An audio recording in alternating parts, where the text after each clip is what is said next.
Então, meu nome é Jerônimo, Jerome, Jeroen, é complicado, eu sou holandês. Em Brasil é Jerome, fica mais fácil. Mas é tipo Jerônimo holandês. Tá? A minha área de pesquisa não é linguagens de programação. A minha área de pesquisa é a criptografia e na sexta-feira eu vou falar sobre protocolos criptográficos. O Python, para mim, é mais um hobby, é uma coisa que eu gosto. Tá? Eu fui programador muitos anos atrás na Holanda, fui programador, aprendi a programar C, Unix, essas coisas. Eu não programo mais como profissional hoje, porque sou pesquisador e tenho que fazer pequenas pesquisas, pequenos testes. E por isso eu uso Python. Porque eu uso Python porque eu gosto e porque me atende muito. E também tem uma parte que é uma questão de nostalgia, que é o seguinte, que quem inventou o Python é holandês. E eu conheço ele, eu trabalhei com ele no mesmo equipe. E eu sei, isso sempre me chamou a atenção do Python, e então é uma coisa a mais, é uma coisa que bacana. Por que eu estou interessado em Python? Eu vou mostrar algumas coisas, mas primeiro, algumas mais genérico. O que eu acho legal do Python que a priori é interpretado. Isso quer dizer que você digite lá 1 mais 1, ele já dá 2. Você não precisa declarar nada, você precisa fazer nada, você já consegue usar Python pronto. Você não precisa declarar variáveis e pensar se é um int, um real ou qualquer coisa. As coisas já estão prontas. E ainda mais, o Python ele já vem com tipos de dados bastante sofisticados. Tá? E daqui a pouco eu vou mostrar quais tipos que são. Outro aspecto é a tipagem do Python é dinâmica. Isso quer dizer que quando você define um variável, você fala, por exemplo, x é igual a 1. Ou você fala x é igual a UFMG, um string. Aí o Python ele vai deduzir qual que é o caso e ele vai verificar se o tipo está certo. Tá? Isso é dinâmico, você não precisa declarar seus variáveis. Isso é bom para algumas aplicações e para outras não é tão bom não.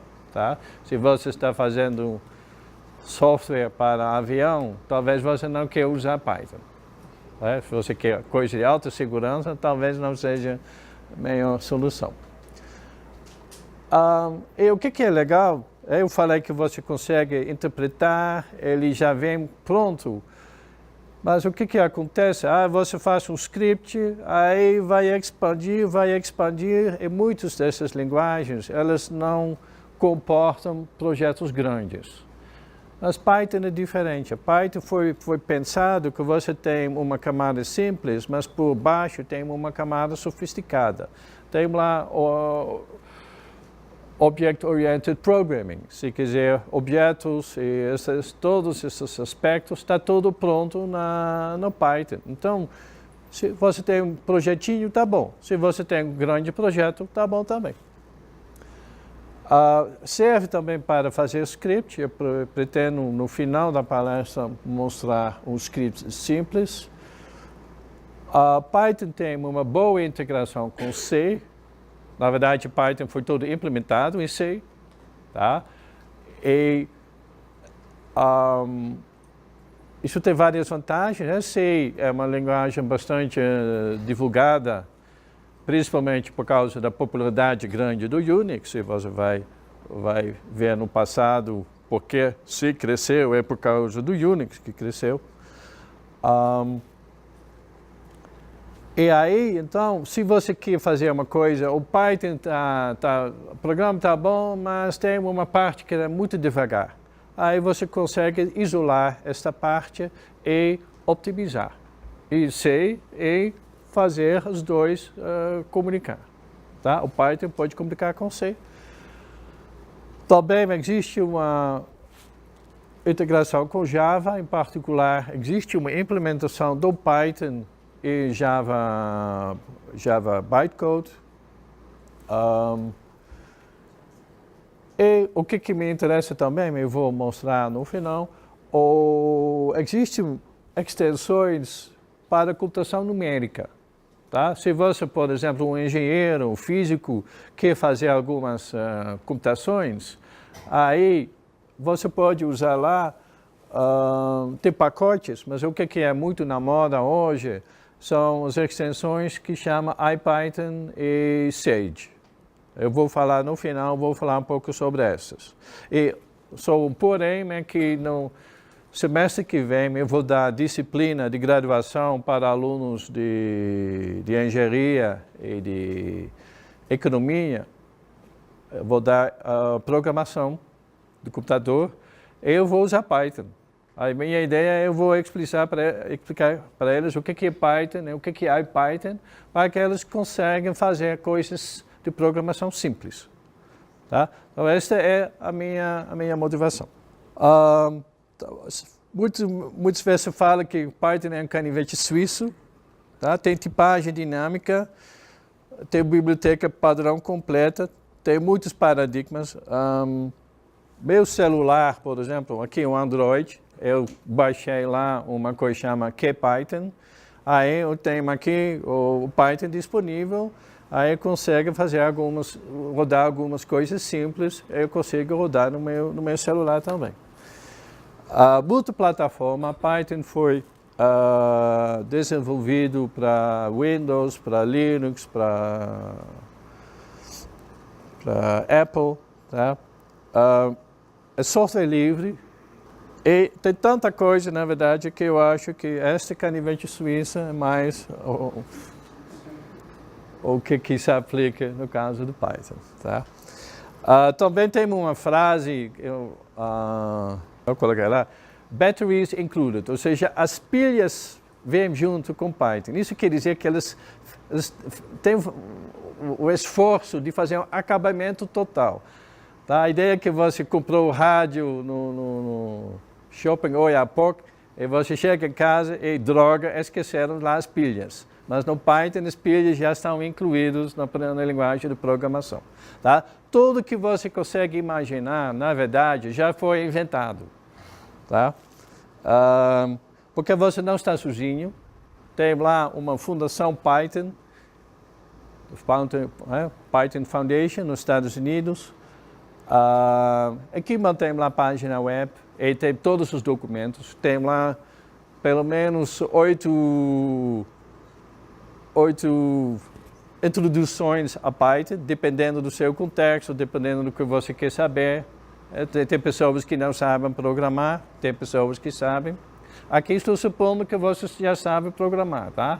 Não é introdutório tão simples, não. Tá?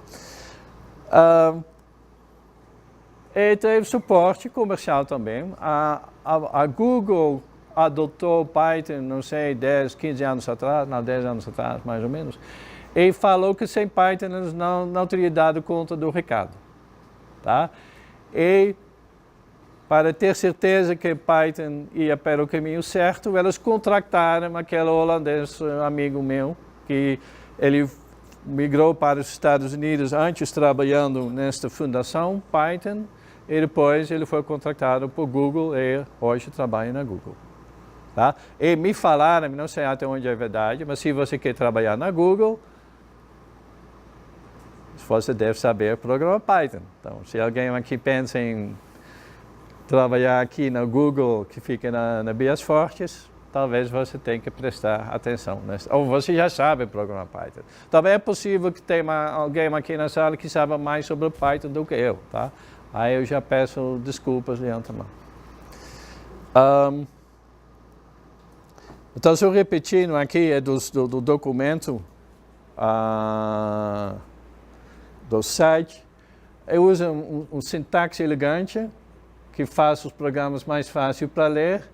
É fácil de ter um programa funcionando. Nem sempre é o programa mais eficiente. mas muitas vezes o primeiro passo é ter um programa funcionando. A eficiência é o aspecto posterior. Tá? Então tem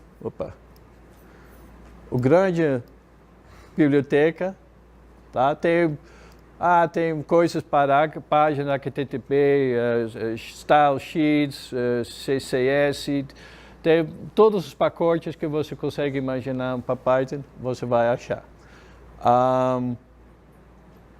Você consegue facilmente testar, usando este modo interativo, você consegue testar rapidamente, consegue estender, usando C ou C++. Pode ser embutido como aplicação para dar uma interface programável, multiplataforma e é de graça e livre, intelectualmente livre, todos os sensos. Algumas características da linguagem em si, a gente vai expandir isso, mas tem vários tipos de dados, tá? Object-oriented, que eu vou admitir que nos últimos anos eu nem cheguei a usar essas coisas de programação orientada ao objeto. Então, se alguém vai me fazer uma pergunta muito difícil, eu provavelmente não vou saber responder. Tá? Então, não fique decepcionado. A minha área, repito, minha área não é linguagens de programação, mas é criptografia. Tem packages e modules. A gente vai ver aqui como lidar com exceções rapidinho. Strongly and dynamical type data types, que evite determinados erros.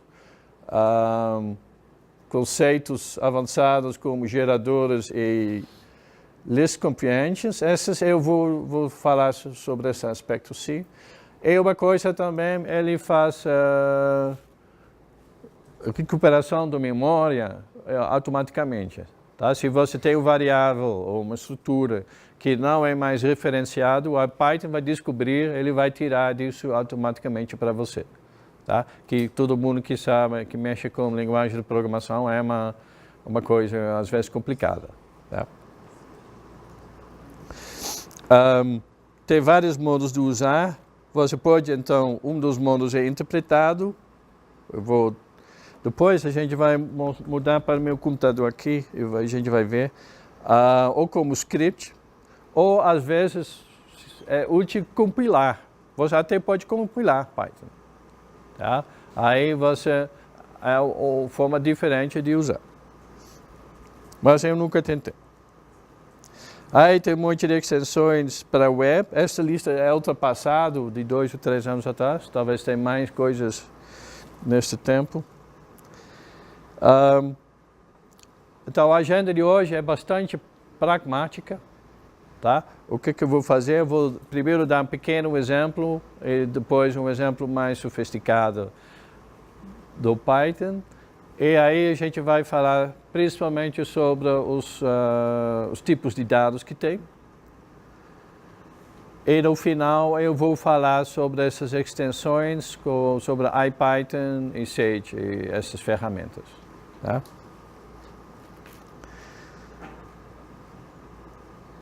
Então aqui nós temos um exemplo. Aqui é um trecho do Python. Então, aqui nós temos x que vai ser 34 menos 23. Tá? Aqui é um inteiro, este y é um string, este z é um número real, um float. O jogo de velha aqui se usa como comentário. Tá? E aqui nós temos um teste. If, blá ou blá. E aí tem uma coisa que é o seguinte, nós temos aqui 2 pontos, e aí nós temos um trecho de código que é indentado relativamente. Se você olha aqui a margem, aqui é indentado. Esta é uma coisa específica do Python. Tá? O Python ele não tem begin ou else, begin and end, ou ele não tem chaves como C ou Java, eu acho também tem chaves. Tá? Aqui não. Aqui esta é a convenção. E isso tem uma grande vantagem porque facilita mais ler código feito pelos outros. Tá? Se as mesmas pessoas vão codificar a mesma ideia, o mesmo conceito, o resultado em Python vai ficar mais parecido. Tá? Então esta aqui é uma grande vantagem. Nós temos aqui simplesmente a adição. No entanto, aqui, esta mais, ele não é a adição, mas é a concatenação dos strings. E o Python, ele é esperto o suficiente para descobrir isso. Tá? Porque aqui você fiz aqui a atribuição que y é um string. Então ele sabe aqui que esta mais aqui, a y mais, ele sabe que isso tem que ser uma concatenação e não uma adição de dados. Estou entendendo este ponto, tá? Então o Python ele tem lá toda essa inteligência por trás embutido. Então indentação já falei.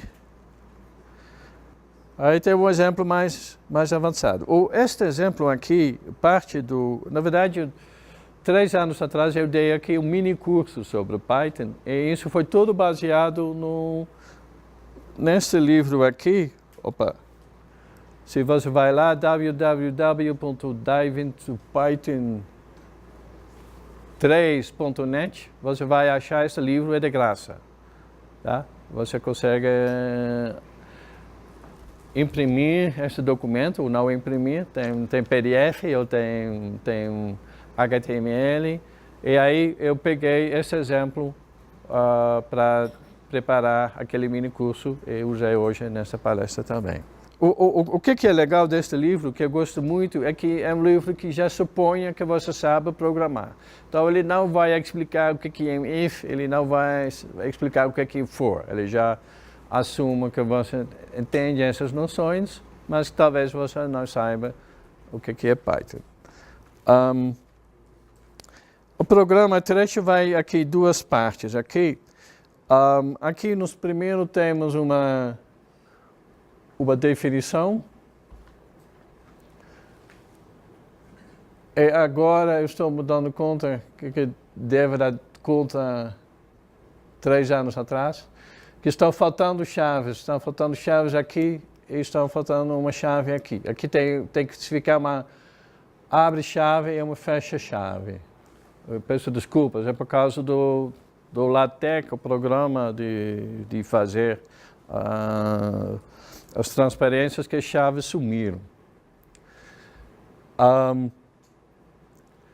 Mas o que acontece aqui? Então nós temos uma coisa que é aqui 1000, aí tem vírgula, aí tem uma lista de valores. O que temos aqui? O programa ele vai fazer o seguinte, ele vai, você vai dar número de bytes, aí ele vai te falar se isso é megabyte ou gigabyte. Você sabe qual que é? Petabyte, etabyte. Eu esqueci qual que é. Essa é yottabyte. Tá? É muito dados, vou te falar. É muita coisa. E o programa ele pega lá, ele tem 2 versões, na verdade. O programa ele tem uma versão que você usa realmente o kilobyte decimal, que é 1000, ou o kilobyte de informática, que é 1024. Vocês conhecem essa distinção? Tem até uma coisa, é sempre sacanagem quando você compra memória. Quando você compra memória, elas dizem que é um gigabyte, mas é o gigabyte decimal. O gigabyte decimal é um pouco menos do que um gigabyte digital. Tá certo? Então, bom, aí, então essa aqui é uma definição. Aqui, uma definição de uma... Aqui é uma lista, a gente vai ver isso depois. Aqui, nós temos uma função. Presta atenção, que é o seguinte, esta def, ela é a forma de introduzir, de definir uma função em Python. Tá? Não tem, só tem funções, não tem procedures ou outras coisas, subrotinas, qualquer coisa é uma função. Tá? Então você fala aqui def, aqui dá o nome da função, e aqui são os parâmetros da função. E esta parte aqui, que começa com três aspas e termina com 3 aspas, é documentação. Tá? É um string de documentação daquela função. Então, a função em si, ele só começa aqui. Tá? Aqui, por exemplo, o tamanho, a entrada que você está dando é menor do que 0. Olha, o tamanho negativo não faz sentido.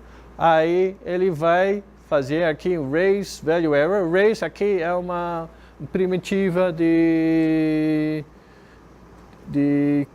erros, de tratamento de erros. Então, o raise ele cria automaticamente esta parte. O Python ele promove muito que você use estes tratamento de erros embutido do Python para lidar com erros. Então, quando o erro é erro, você tem a linha normal do programa e você tem os erros. Aqui é meio esquisito. Este multiple, ele é 1024. Ele é 1024. Quando esta boolean aqui, que é esta entrada, é true, e se não, ele vai multiple é igual a 1000. Tá? Então aqui é um comando de atribuição que tem um if embutido. Tá? O C tem uma coisa parecida, mas a gramática do C é super complicado. É um ponto de interrogação e depois 2 pontos e mais uma coisa. É meio muito enigmático. E o que ele vai fazer aqui? Essencialmente ele vai... O que ele está fazendo? Ele pega aqui o size, tá? Ele vai dividir o size e vai ver, ele vai comparar o size aqui com esses valores aqui, e aí ele vai falar se isso é uma gigabyte, um terabyte ou uma coisa assim, tá? Bom, eu nem quero falar sobre como funciona a função, eu quero falar sobre as propriedades da linguagem. Tá? Aqui, na verdade, está errado. Este return ele tem que ser indentado também, mais à direita. Está errado aqui, na transparência. Estão entendendo? Este aqui é o if, ponto, ponto. Então, o if, o return tem que começar aqui. Tá? Então, eu erro na transparência. Aqui é o formato do Python. Eu quero avisar o seguinte, que na verdade o Python ele foi submetido a uma grande reforma um ano atrás. Nós temos Python 3, já mais do que um ano. Nós temos Python 2 e Python 3. E aí lá tem grandes diferenças, em particular a forma de tratar, o comando do print foi completamente mudado. Tá? Era um comando, hoje é uma função, os parâmetros são completamente diferentes. O problema é que tem muito software disponível que ainda usa o Python 2. A minha recomendação, se você começa amanhã, já vai para o Python 3. Eu acho que fica, vários aspectos, fica melhor. E ainda existe um script que vão transformar código escrito em Python 2 para Python 3. Então, se você tem uma coisa em Python 2, com grande chance você consegue, se não for super complicado, você consegue transformar para Python 3. Mas fica atento quando você instala o software, usa o software, talvez sem querer ou por outros motivos, você precisa usar Python 2 e aí algumas coisas vão funcionar um pouquinho diferente. Tá? Bom, essa parte aqui é meio esquisito, mas tem a ver com o seguinte. Você pode usar aqui, vamos supor que eu coloque isso em um arquivo, que eu chamo de humansize.py. Uma coisa que eu posso fazer, eu posso executar isso, chama aqui é um shell do Unix, faz Python 3. E o que acontece neste caso é que, neste caso, este teste vai ser verdadeira e ele vai executar esse comando. Então, se você executa o arquivo como script, ele vai executar este comando. Se você simplesmente importa, tá? O que vai acontecer? Ele vai importar esta função, esta definição de sufixos e esta definição da função. Isso é quando você abre o Python, ele abre para você o interpretador. Aí você digita lá import human size e aí ele vai incluir a função e a partir desse instante esta função está disponível para você. Tá bom? Bom, aqui tem trechos provenientes desse livro. Aqui você pode chamar as funções em várias maneiras aqui, tá? Você pode usar aqui os parâmetros ou não. Se você não usa os parâmetros, você está sujeito à ordem dos parâmetros como que elas aparecem aqui, tá? Mas você tem várias formas de fazer. É pouco, eu falei, Python ele tenta te dar o máximo de liberdade possível quando não tem restrições. E Python tudo é objeto, isso quer dizer que você consegue... o objeto ele tem sempre determinados atributos. Aqui é aquele string de documentação. Então, se você pega lá aqui foi o nome do arquivo, lembra? Foi o nome do arquivo. Aí o arquivo ele vai incluir a função. Então, esta função, a partir deste momento, está definido e, portanto, esta string de documentação ele deve existir. Tá? Então, tudo é um objeto, perdão. O que é um conceito mais liberal em outras linguagens? Alguns objetos não têm atributos ou não métodos, mas pode ter. Nem todos os objetos são subclassable. Todos podem ser atribuídos a uma variável, ser passado a uma função. Isso é um conceito forte. Se você define uma função, parâmetro sempre pode ser uma função. Tá? Então você pode ter uma função que tem como parâmetro uma função, que em determinados contextos é muito interessante. Classes are objects e class instances are objects também. Aqui, outro aspecto aqui, então, como outras linguagens, Python também tem tratamento de exceções. Aqui você tem o try, ele define o trecho que você quer vigiar, tá certo? E aí, assim você consegue, se neste trecho acontece um value error, você consegue fazer uma coisa inteligente. E aí é uma coisa importante, tá? Se você não trata de uma exceção, o Python ele vai parar o programa. Se tem uma exceção, Python simplesmente vai parar, vai mostrar que aconteceu erro no função tal, que foi chamado no função tal, tá? E isso é bom quando você está testando. Isso é ruim quando você tem um sistema em tempo real, uma usina nuclear que você quer manter no ar. Tá? Aí você tem problema. Eu falei, outro professor